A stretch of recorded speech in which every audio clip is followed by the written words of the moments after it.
देवराज सेव्यमान पावनात्रि पंकजं व्यालयज्ञसूत्रबिन्दुशेखरं कृपाकरं ज्ञानदाति योगिप्रतिदवन्दितं दिगम्बरम् आदिचुञ्चनाद्रिवासकालभैरवं भजे भानुकोटिभास्वर भवाब्धितारकं परं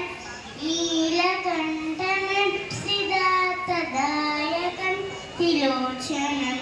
कालकालमम्बुजाक्षमक्षशूलमक्षरम्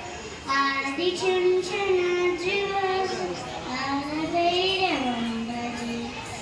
शूलटङ्गभास्वरण्डपाणिमारिकारणं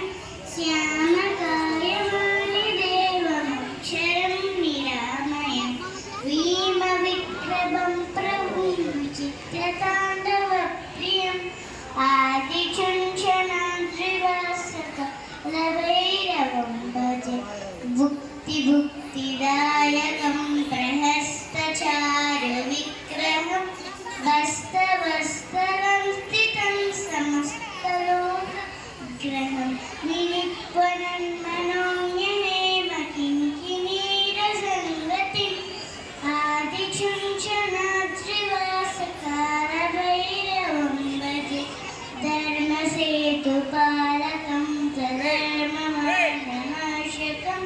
कर्मवाचमोचकं सुषेमदायकं विभुं स्वर्णवर्णशीर्षपाशुशोभिताङ्गमण्डलम् आदिचुञ्चनाद्रिवासकालभैरवं भजे रत्नपादुकां प्रभाभिरामपादियुग्मतं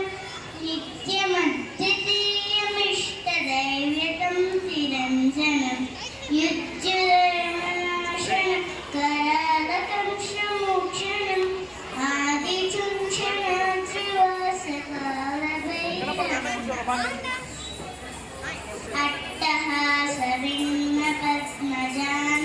अट्टहासभिन्नपद्मजानकोशसर्मतिं दृष्टिपातनष्टपातज्ञानमुग्रशासनम् अष्टसिद्धिनायकं कपालिमालिकान्तरम् आदिचुञ्चनाद्रिवासकालभैरवं भजे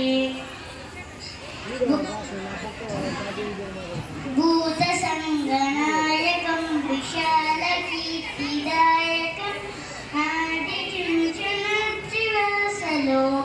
आदिचुञ्चनाद्रिवासलोकपुण्यवर्धनं